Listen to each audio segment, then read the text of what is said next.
एक टाउन था जहां पार्कर नाम का एक आदमी रहता था।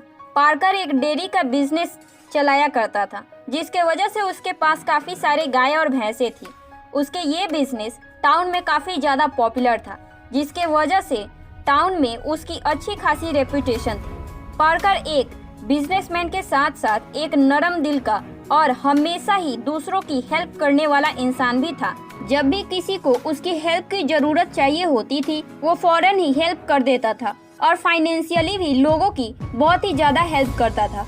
उसके हर दिन बहुत ही अच्छे से बीत रहे थे, लेकिन एक दिन उसके साथ बहुत ही बुरा हुआ। दरअसल उसके सारे गायों को एक दिन राइंडरपेस्ट नाम की एक बहुत ही डेंजरस बीमारी हो गई और सिर्फ 2 दिनों में ही उसके सारे के सारे जानवर मर गए और उसका अच्छा खासा बिजनेस बिल्कुल ही बंद हो गया। अब इतनी सारी प्रॉब्लम को फेस करने के बाद उसको दूसरों से कर्ज लेते रहना पड़ा और फिर कुछ टाइम के बाद उसका वो कर्ज इतना बढ़ गया कि अगर वो कर्ज को चुकाने के लिए अपना घर भी बेच देता तो भी वो नहीं चुका पाता। इसलिए पार्कर ने ये सोचा कि क्यों ना मैं उनसे मदद लूं जिनकी हेल्प मैंने पहले की थी। ये सब सोचकर पार्कर अपने फ्रेंड्स, रिलेटिव्स और नेबर के पास गया, पर सैडली उसकी किसी ने भी हेल्प नहीं की। वो सब लोगों को कोई ना कोई बहाना देकर पार्कर की बात को टाल दिया करते थे। अब ये सब देखकर पार्कर को ये रियलाइज हुआ कि अगर वो इन लोगों को इतने पैसे नहीं दिया होता तो आज शायद वो अपनी कुछ मदद कर सकता था और शायद उसकी कंडीशन थोड़ी बेहतर होती। लेकिन अपनी एक गलती की वजह से पार्कर ने अपना सब कुछ खो दिया और वो फिर से गरीब रह गया। पैसे के बारे में एक बहुत ही अच्छी कहावत है, पैसा आता तो आपकी मर्जी से है लेकिन जाता अपनी मर्जी से। और इस बात को आपने भी जरूर सुना होगा कि रिलेशनशिप में पैसों को इन्वॉल्व नहीं करना चाहिए, क्योंकि बात जब पैसों पर आ जाती है तो 98% रिलेशनशिप वहीं पर खराब हो जाते हैं।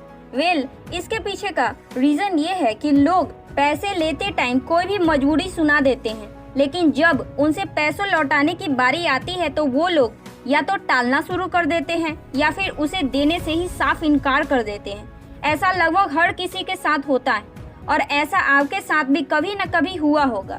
तो अब बात आती है कि इस चीज का सॉल्यूशन क्या है, मतलब कि आप अपने इमोशन को कंट्रोल करके कैसे अपने पैसों को बचा सकते हो।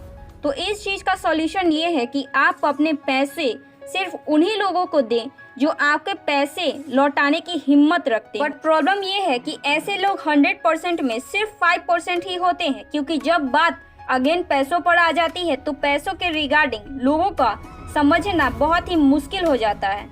तो इसलिए इस वीडियो में आपको ऐसे लोगों के बारे में पता चलेगा जिनके ऊपर इस मामले में कभी भरोसा नहीं करना चाहिए, क्योंकि ये लोग उन्हीं 95% लोगों में से होते हैं जो एक बार आपका पैसा लेकर हजम कर जाएंगे और फिर कभी वापस नहीं देंगे। तो बने रहिए हमारे साथ इस वीडियो में एंड तक।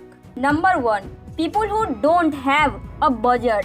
ये बात अच्छी तरीके से जान लें कि आप अपने पैसों को कभी भी ऐसे लोगों या फिर ऐसे इंसान को मत देना जो इंसान अपना बजट बना के न चलता हो, क्योंकि ऐसे लोग जो अपना बजट नहीं बना पाते हैं वो कभी भी अपने पैसों को कंट्रोल नहीं कर पाते। वो सिर्फ अपने आज को एंजॉय करने के लिए अपने फ्यूचर तक को कॉम्प्रोमाइज कर लेते हैं, जिस वजह से उन्हें अलग अलग तरह की फाइनेंशियल प्रॉब्लम को फेस करना पड़ता है और फिर उन्हें याद आती है आप जैसे लोगों की जिनसे वो उधारी ले सके, और वो अपने इस आदत को कभी नहीं छोड़ते। वो इसेंशियल चीजों से ज्यादा डिजायरेबल चीजों पर फोकस करते हैं। इसलिए इस तरह के लोगों से पैसों को देने से बचने की कोशिश करना चाहिए, क्योंकि जो इंसान खुद के एक्सपेंसेस को सही तरीके से मैनेज नहीं कर पाता, पेंडिंग बिल्स को नहीं चुका पाता, वो आपके पैसे क्या ही लौटाएगा। साल 2014 में कुछ साइकियाट्रिस्ट ने लोगों के मनी साइकोलॉजी को लेकर के एक एक्सपेरिमेंट किया,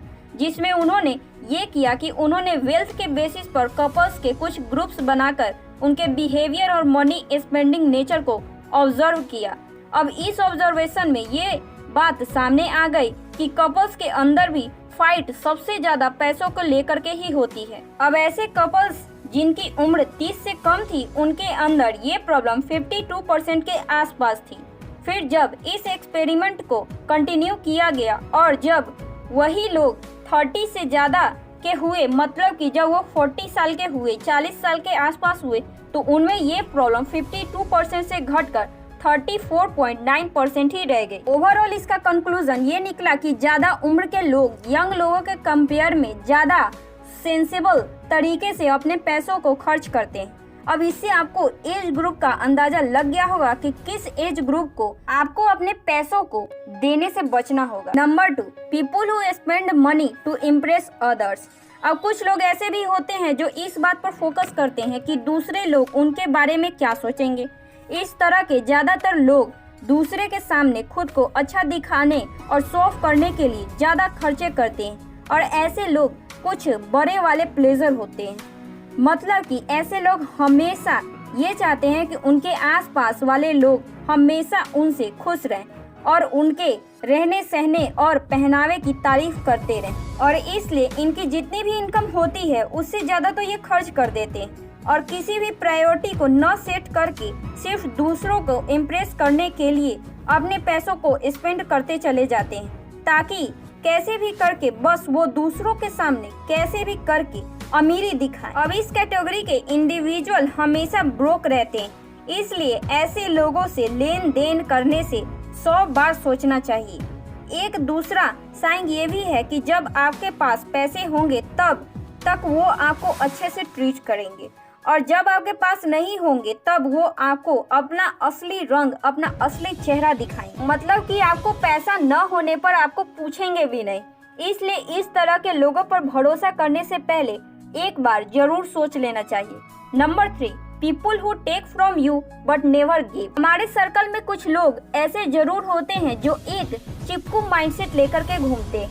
मतलब ऐसे लोग जिनकी इंटेंशन कैसे भी करके दूसरों से कुछ भी ले लेने का होता है। ऐसे लोग आपसे हमेशा फेवर्स मांगते रहते हैं। इनको कभी भी किसी को इम्प्रेस करने के लिए आपकी बाइक चाहिए होती है, तो कभी अननेसेसरी कुछ खर्च करने के लिए आपके कुछ पैसे, और आप दोस्ती और रिलेशनशिप के खातिर उस इंसान को कुछ नहीं कह पाते हो, और ये चीज ऐसे ही चलती रहती है। और आपका भी पाला कुछ ऐसे ही इंसान से पड़ा है, तो आप उन्हें समझाएं और उनको फेवर्स देना बंद कर दें, वरना उसके बाद जब आप खुद इस सब से तंग आ जाओगे तो आपका रिलेशन एट द एंड बहुत ही बुरी तरीके से टूटेगा।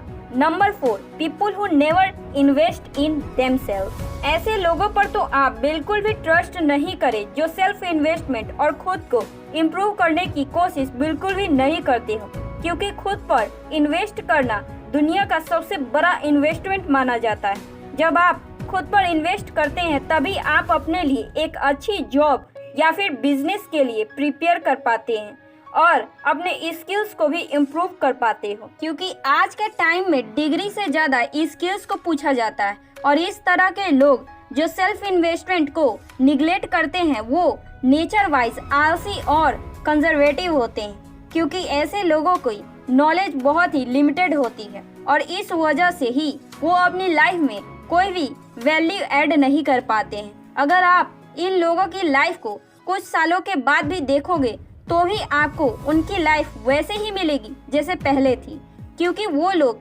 फाइनेंशियली एजुकेट भी नहीं होते हैं और ऐसे लोगों को पैसे देना आपके लिए डेंजर साबित हो सकता है, क्योंकि इस चीज़ की सबसे ज़्यादा पॉसिबिलिटी है कि जिस तरीके से उन्होंने अपने पैसों को अननॉलेजली स्पेंड कर दिए वो आपके पैसों के साथ भी वैसा ही करेंगे। Number 5, people who seek instant gratification. Instant gratification एक ऐसी चीज है जो लोगों को फाइनेंशियली सक्सेसफुल होने में बहुत ही बड़ी दीवार मानी जाती है, और ये फीलिंग इतनी स्ट्रांग होती है कि ये लोगों को अपने डिजायर को पूरा करने पर मिलने वाले खुशी को फ्यूचर में डिले करने से रोकती है। इंस्टेंट ग्रेटिफिकेशन को आप ऐसे समझ सकते हैं कि एक बच्चा अपनी मॉम के साथ सुपरमार्केट जाता है, वहाँ पर टॉय सेक्शन में उस बच्चे को एक टॉय ट्रेन दिखाई देती है और वो बच्चा उसे खरीदने के लिए अपनी मॉम से जिद करने लगता है, लेकिन उसकी मॉम उसे ट्रेन खरीद कर नहीं देती और उसकी मॉम उसे बोलती है कि बेटा तुम 1 महीना और रुक जाओ और मैं तुम्हें इससे और भी अच्छी वाली ट्रेन लाकर दूंगी। पर वो बच्चा अपनी जिद बिल्कुल नहीं छोड़ता।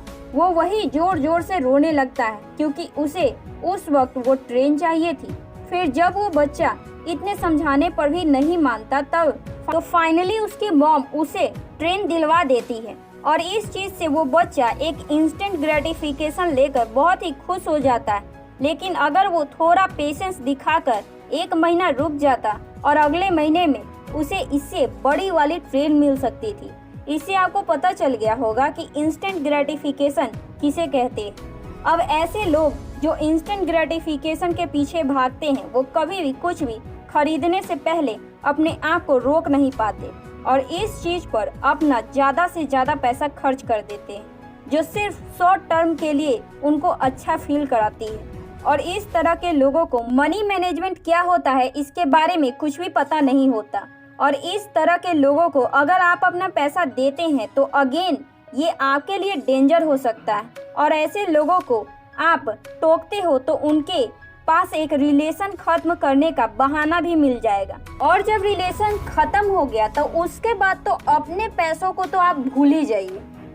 अब इन सारे पॉइंट से आपको ये पता तो चल ही गया होगा कि आपको अपने पैसों को किस पर्सन को देना है और किसे नहीं देना है। आपको ये वीडियो अच्छा लगा है तो आप मेरे इस चैनल को लाइक शेयर सब्सक्राइब जरूर करें। तब तक के लिए जय हिंद।